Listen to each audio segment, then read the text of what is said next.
Hi everyone, for those watching this video, I'd like to introduce myself first. So my name is Talia and I am a storyteller and a mate at Linkmate. Just a little bit about Linkmate. It is a social enterprise that is devoted to proactive emotional support, and we all believe that everyone should have a mate in times of need for support and guidance and just a listening ear. A quick content warning before getting into what is the video going to be about.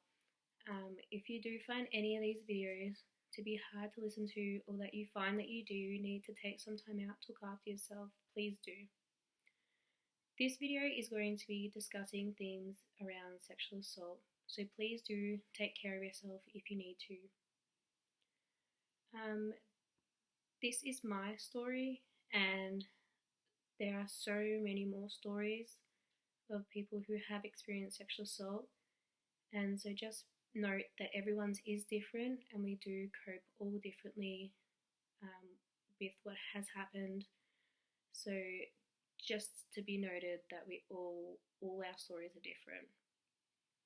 So a little bit about my story, and the purpose of me sharing my story is that I want to share my story to be able to, for those who have experienced sexual assault, that they don't feel alone or that they do need to cope on their own, because it needs to be shared and people need to process this by sharing with other people and learning skills and just having someone there to support them when they need to, or when they feel that they need some support.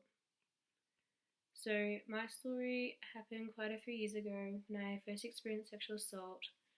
I wasn't even sure about what had happened, and I was very confused.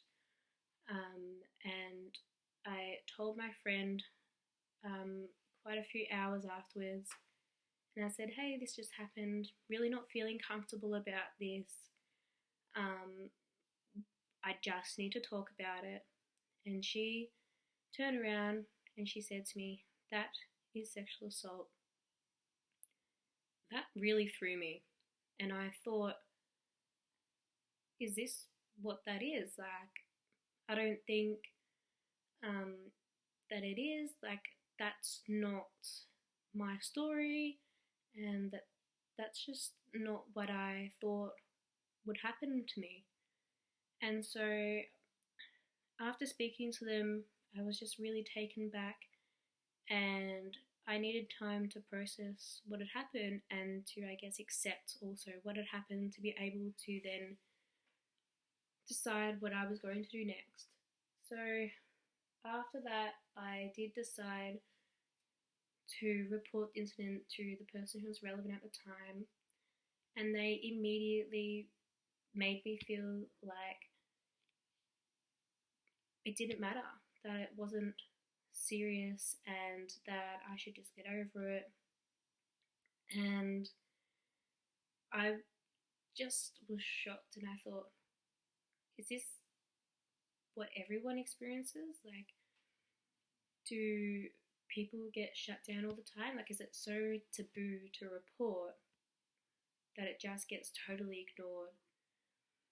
And I just thought, well, if this is going to be the case, then I'm going to have to process this all on my own. I'm going to have to just find ways to move past it. And that whole day I was just thinking about it and trying to figure out what I did wrong. Did I look at this person in a certain way?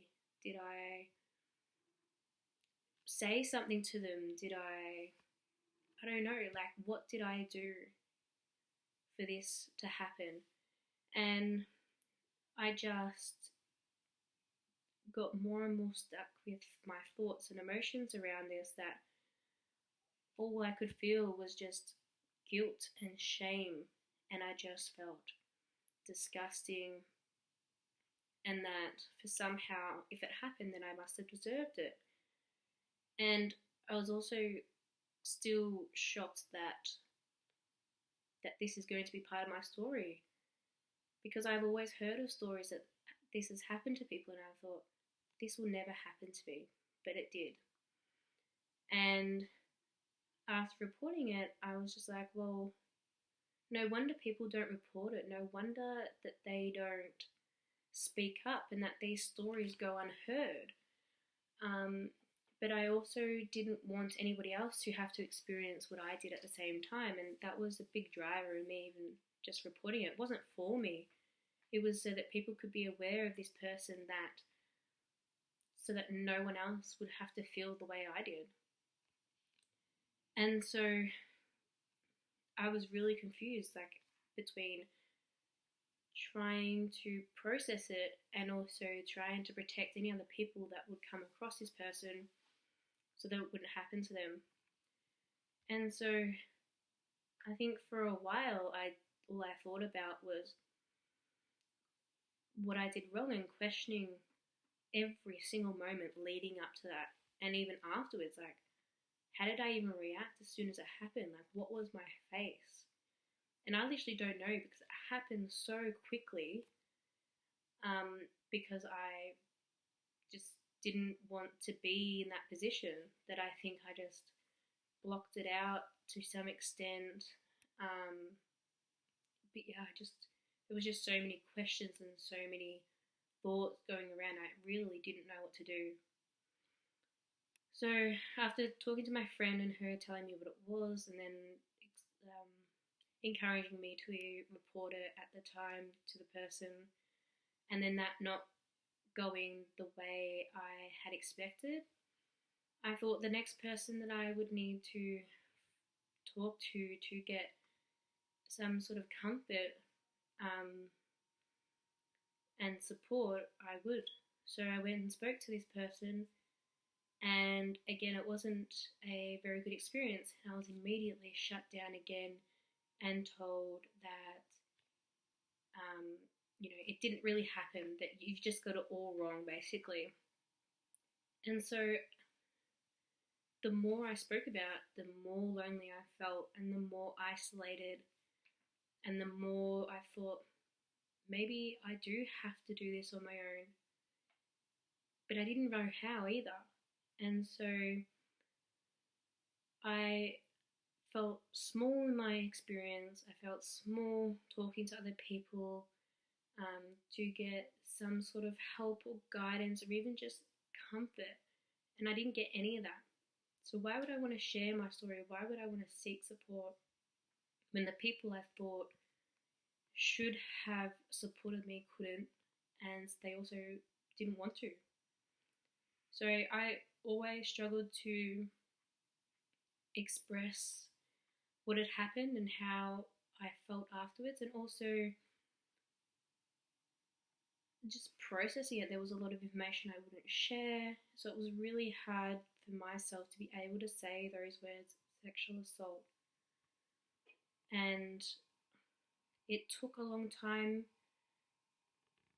through counselling and specialist counselling to be able to get used to expressing myself and using the words that other people could understand that made sense to them, and that was by using the term sexual assault in reference to what had happened to me, which I found really hard. So to cope overall, I did seek the counselling through a specialist service who deals with people who have experienced sexual assault. So that was the very first, step for me, and the one that I took, which was helpful at the time, but I also feel that the limited of sessions was hard, and I kind of rushed through the process a little bit. So I guess I had to do a lot of it on my own after leaving and finishing with that therapist. So I think that having to quickly go through that process, I was then left on my own to kind of find a way to cope. And I generally, when I am in a situation or an environment where I do feel a lot of anxiety or heightened awareness, I guess that the skills that I use is that I focus on my breathing and ensure that I I can feel my breath going in and out, and try and bring myself back to being present, which can be really hard. And I use a lot of self-talk, so I tell myself that I am safe. I am with a friend, or I'm eating lunch, or state where I am, and so I can bring myself back and just keep telling myself that I'm safe with this person. I trust this person, and I am okay. I try to then shift my focus onto something else, whether it will be the meal that I'm eating, or the place that we're at, or just something that I can focus on and shift my thoughts and feelings onto the present moment, rather than consuming, like going into all the consuming thoughts that is happening at that time. That definitely helps in the moment and does get me back to the present, but I often feel like I reflect a lot as well. So even that night or the following day, like I do think about how I managed that situation and whether that worked for me or not. And so generally, if I have a therapist appointment coming up, I will chat to them about it and process it with them and try and figure out why this happened, like what was that specific thing that happened led to the big situation where I was consumed by all my emotions and thoughts. Whether that was like someone stood too close to me, or whether it was the way that someone looked at me, like just pinpointing that one thing that I guess started the anxiety and the heightened awareness. And if the appointment is not close, then I will tend to write about my experiences, or even if I don't have pen and paper, I'll write it on my phone, just for me to get it out of my head and put it elsewhere, whether that's on my phone or on paper. It doesn't really bother me, but as long as I can get it out of my head. So those are the things that really helped me to process. And even to this day, like I still do this all the time when I find myself in a situation or an environment that I do feel slightly uncomfortable in. I do have the skills that I can use and then process it with my next appointment. So that is just a little bit about my story.